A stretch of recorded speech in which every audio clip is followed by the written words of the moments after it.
नमस्कार दोस्तों।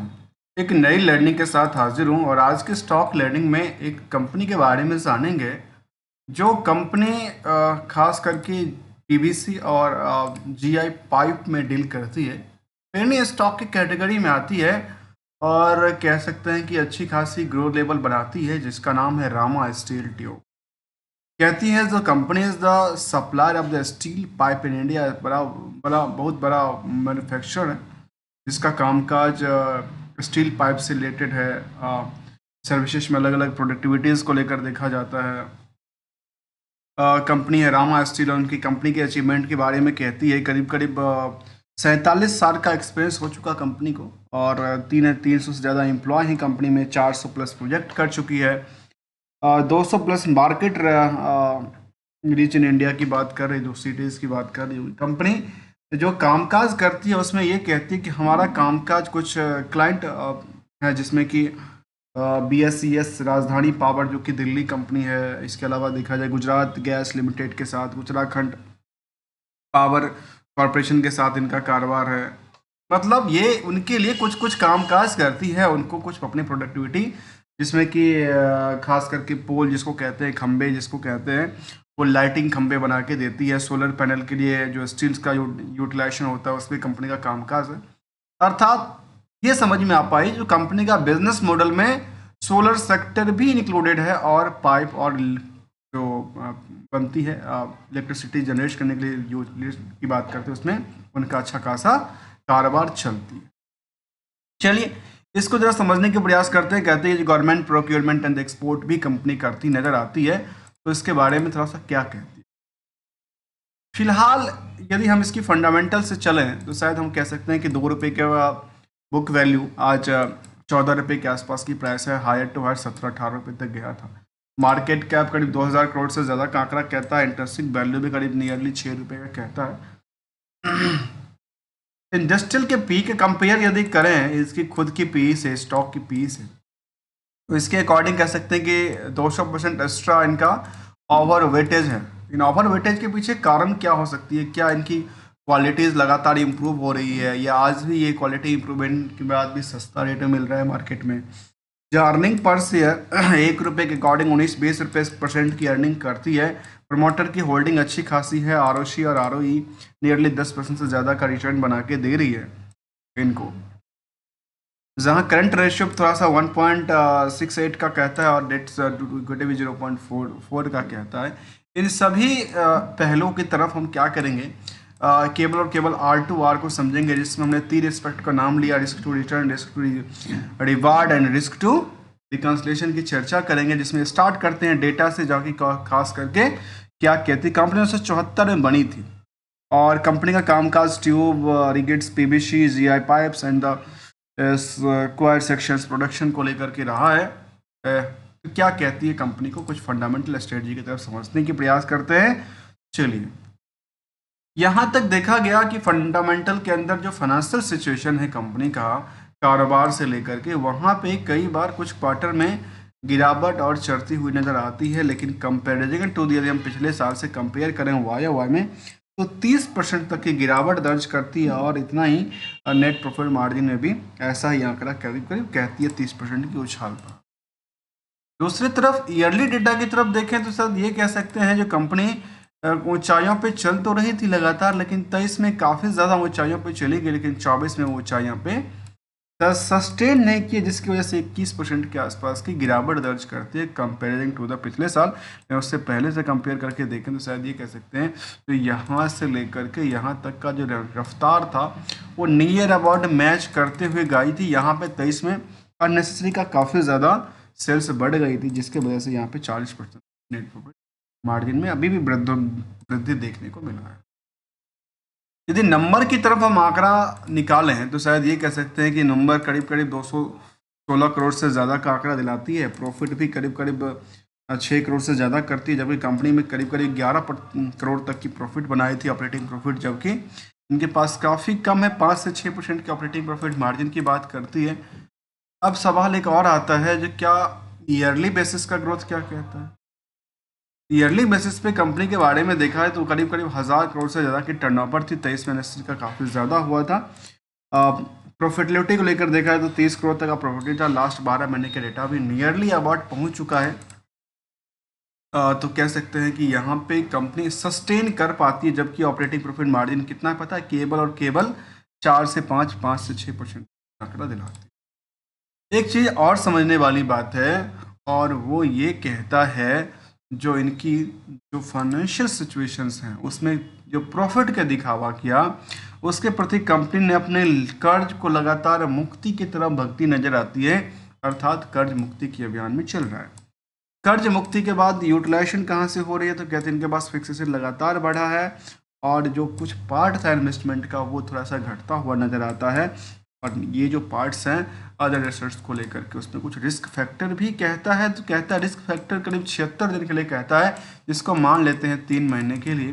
3 महीने का रिस्क, कितना रिस्क होता है इस पर यदि चर्चा करें, शायद ये कह सकते हैं जो कंपनी का जो ग्रोथ लेवल था उसमें 76 दिन का परसेंटेज ऑफ रिस्क कितना कहता है, तो ये रिस्क थोड़ा सा ज़्यादा कहता है। पेनी स्टॉक से 217 करोड़ का रिस्क कहता है, और 217 करोड़ के रिस्क के अकॉर्डिंग से देखें, मैं कह सकता हूँ कि यहाँ से 20% की डेटर्स पड़ी हुई थी comparing for the sales part.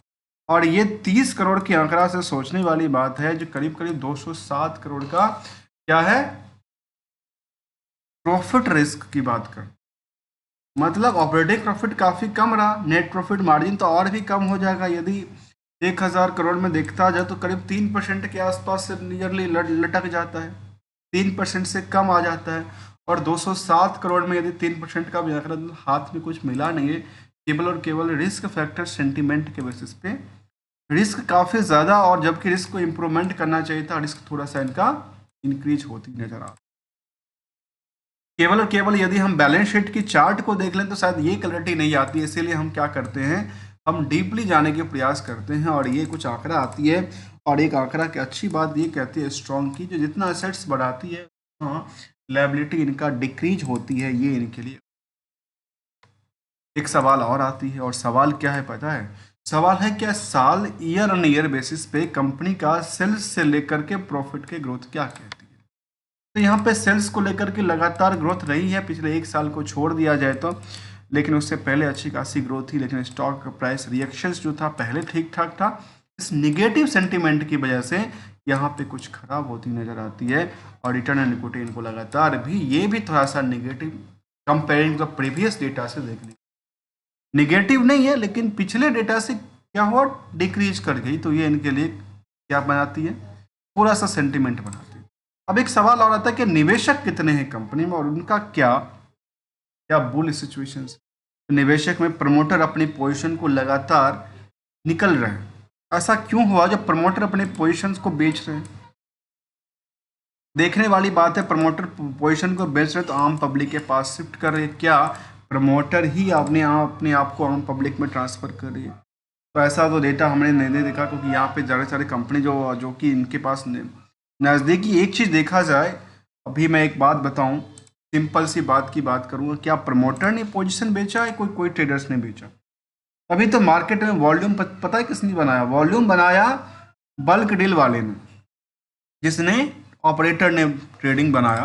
और दूसरी तरफ देखा जाए तो अभी एक इनकी जो ऋषि बंसल जी थे, उन्होंने उससे पहले देखा जाए तो करीब करीब जो 27 अगस्त को नरेश कुमार बंसल जी, उससे पहले देखा जाए तो कंपनी में 2 ऐसे निवेश इनके साथ प्रमोटर्स ग्रुप के होंगे, जिन्होंने ऑलमोस्ट क्या किया, अपनी होल्डिंग 4% और 3% की घटाई, 7 लाख और 6 लाख, 13 लाख शेयर को बेचा।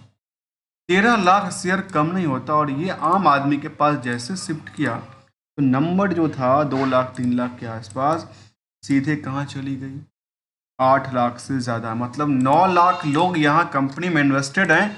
और वॉल्यूम की चर्चा देखिए कैसी अच्छी बात है, और अच्छी बात ये रही, क्या प्रमोटर अपनी होल्डिंग जब बेचने के लिए आए तो उन्होंने हायर रेंज पे या बॉटम पे, देखिए सिचुएशन क्या बनी। उन्होंने 13 लाख शेयर लेके आए, और बेचा कब, इस सिचुएशन में बेचा उन्होंने अगस्त के दौरान में बेचा। कितना बेचा था, सितंबर बेचा था ना, 28 अगस्त और 27 अगस्त को उन्होंने बेचा था। और ये टाइम कब की बनाती है? ये बनाती है 3 सितंबर। 27 और 28 अगस्त को उन्होंने बेचा। ये यहाँ पे आती है 27 और 28 अगस्त को। उतना वॉल्यूम तो था ही नहीं, वॉल्यूम आई। वॉल्यूम जैसे ही आई, मार्केट को कुछ तगड़ा झटका लगा, और झटका के बाद मार्केट को नई पता चला जब मार्केट तो काफ़ी उछाल पे चली गई। फिर बड़ी बड़ी डील हुई और मार्केट में ये देखने को बिजनेस। आज के टाइम की बात करें तो मार्केट दोबारा सेंटिमेंटल लगता है किसी पैदान पे आके खड़ी हो जाएगी जिस पैदान पे पहले थी। मैं ये नहीं कह रहा हूँ जो स्टॉक अच्छी है, बुरी है, नहीं है, क्योंकि इनका ट्रेंडिंग वे कहता है जब प्रमोटर बेच के निकले लोअर प्राइस पे तो फिर मार्केट को बिजनेस में कितना भरोसा होगा। प्रमोटर आखिर बेच क्यों, जबकि प्रमोटर को होल्डिंग बढ़ाना चाहिए। नॉर्मली भाषा तो यही कहती है। डिविडेंड की बात किया जाए और पीयर्स की तरफ देखा जाए तो पीयर्स के बारे में कंपनी रत्नामणि, शारदा एनर्जीज और एमएनडीसी जैसे कंपनी शामिल है जो कि काम यही करती है जो कि रामा स्टील ट्यूब भी करती है। कहते हैं pipe the design and the manufacture in compliance with the international standard के हिसाब से इनका पाइप मैन्युफैक्चरिंग करती है, चाहे वो इलेक्ट्रिफिकेशन को लेकर देखा जाए, मेट्रो को लेकर देखा जाए या रेलवेज के लिए इनका कामकाज भी देखने को मिलती है। कुछ एस्पेक्ट की तरफ और देखें तो कह सकते हैं इनकी नेटवर्क की बात करती है, प्लांट एंड मशीनरी इनके पास स्ट्रेंथ की बात करती है। इसके अलावा कहते हैं क्वालिटी एंड सर्टिफिकेट इनके पास ढेर सारा है। ग्रीन एनर्जी में कुछ कामकाज भी करते हैं क्या? ऐसा यदि हम देखें तो ग्रीन एनर्जी के लिए क्या करती है कंपनी? कहती है जो हम Rama steel tube in the way for the quality with the believe in the not in the accident but in the systemics approach to long term business every stage of the green energy solutions have been check. और green energy के लिए शायद ये इनका कामकाज start हुआ जिसमें कि उन्होंने कहा कि हम जो इसमें स्टील का यूटिलाइजेशन होता है, चाहे आप विंड पावर को लेकर देखें या सोलर सिस्टम को लेकर देखें, इसमें इनका अच्छा खासा रोल देखने को मिला है जो कि इस पर कामकाज कर रही है। अब एक सवाल आता है क्या इनके पास जो सेंटिमेंटल है वो क्या कहते हैं? सेंटिमेंटल फिलहाल के लिए तो कुछ ऐसा अपडेट नहीं देती है, लेकिन कंक्लूजन कुछ कहता है और वो ये कहता है कि रिड्यूसिंग द डेट्स की बात करती है। डिविडेंड गुड प्रॉफिटेबिलिटी लगातार दिया है कंपनी ने। रिपोर्टेड द डिविडेंड का कोई पैट अभी तक रहा नहीं और प्रमोटर की होल्डिंग डिक्रीज होती नजर आती है। ये इनके लिए थोड़ी सी एक सेंटिमेंट खराब कर। और ऐसा पिछले कुछ सालों के डेटा को देखें तो शायद कह सकते हैं कि इस सालों में सबसे ज़्यादा डील यहीं कहीं पे हुआ है, उसका डील यहीं पे हुआ आज तक की रिकॉर्ड। अब यहाँ से मार्केट की सेंटिमेंट फिलहाल क्या है? प्रॉफिट बुकिंग की तरफ है। इसके लिए गोल्डन रूल को हमेशा अप्लाई करना होता है जो एक नॉर्मल हो, और सबको क्या चाहिए गोल्डन रूल के हिसाब से? प्रॉफिट चाहिए। प्रॉफिट के लिए भले आप सप्लाई को बढ़ा दो या सप्लाई को रोक, ऐसे ही सिस्टम। तो हम इसके रिटर्न रिस्क टू रिवार्ड की रिटर्न की तरफ देखें तो शायद कह सकते हैं पिछले 6 महीने में करीब इसी टाइम में आकर के इनकी उछाल बनी है। इससे पहले तो नहीं था, उससे पहले तो लगता है कि नियरली गिरावट ही दर्ज करती नज़र आई थी, और जैसे ही ब्रेकआउट करती नज़र आई तो ऐसा कुछ सेंटिमेंटल बना कि मार्केट में नई प्लेयर मार्केट में आए और 8 लाख से ज़्यादा प्लेयर आए। पिछले 1 साल में करीब 12% की उछाल बनाती है, और इसमें गोल्डन रूल को समझना जरूरी है। गोल्डन रूल हमेशा कहता है जो गोल्डन रूल में सबको चाहिए प्रॉफिट, लेकिन मिनिमाइज ऑफ द रिस्क को करना ज़रूरी है। तो उसके लिए जब भी लिया, मैं ये नहीं कहता हूँ बॉटम पे लिया, हाई पे लिया, कब लिया, नहीं लिया, लेकिन जिस प्राइस पे लिया, हम कहते हैं ना भाव ही भगवान है, भले 13 रुपया हो, 25 रुपये हो या 18 रुपया हो, भाव ही भगवान है। और जब भी जिस प्राइस पे लिया उसकी खुद की रिस्क फैक्टर को जानना है। उसके अलावा देखा जाए तो इनमें एक एक्सपेक्टेशन ऑफ ग्रो को लेकर देखा जाना।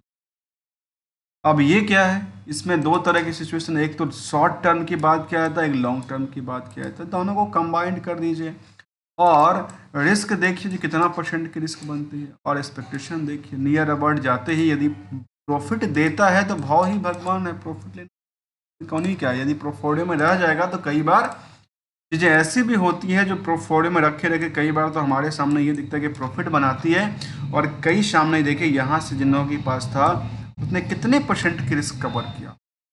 अब यहाँ पे देखा जाए, जिन लोगों ने यहाँ पे लिया 15 रुपये के आसपास और प्राइस आ गई नियरली करीब 10 रुपये के आसपास, अर्थात 50% से नियरली पर शेयर क्या हुआ, नियरली गिरावट आई ना, 50% का रिस्क फैक्टर रहा इसके पीछे। और जिन्होंने यहाँ पे लिया उनके लिए मलाई पे मक्खन वाली सिचुएशन बन जाती है। हमने आज की स्टॉक लर्निंग में समझने का प्रयास किया, और क्या सेगमेंट वाइज भी कंपनी कुछ अपनी रिजल्ट अपडेट देती है कि नहीं देती है, कुछ होगा तो शायद देखेंगे। तो सेगमेंट वाइज भी कंपनी का है अपडेट, आखिर किस सेगमेंट से कितना अर्निंग करती है। कंपनी कहती है हमारा मेन काम है मैन्युफैक्चरिंग ऑफ स्टील पाइप, दूसरा काम है trading steel pipe and steel product, और दूसरा काम है ट्रेडिंग करना। इन दोनों से सबसे ज़्यादा मैन्युफैक्चरिंग यूनिट्स इनके पास ज़्यादा पैसे आते हैं, जो उनके लिए इनका पास प्रॉफिट और बाकी सारी चीज़ें एक्सपेक्टेशन दिखती है। हमारे साइड से किसी भी कंपनी को लेकर, किसी भी स्टॉक को लेकर ना कोई ट्रेडिंग की बात, ना कोई एडवाइजरी की बात शामिल है, only as a learning point of view से। यदि वैल्यू एडिशंस मिलता हो तो चैनल को सब्सक्राइब, वीडियो को लाइक कर सकते हैं। मिलते हैं कुछ नई कंपनी के साथ, नई स्टडी के साथ, तब तक के लिए thank you and enjoy it दोस्तों।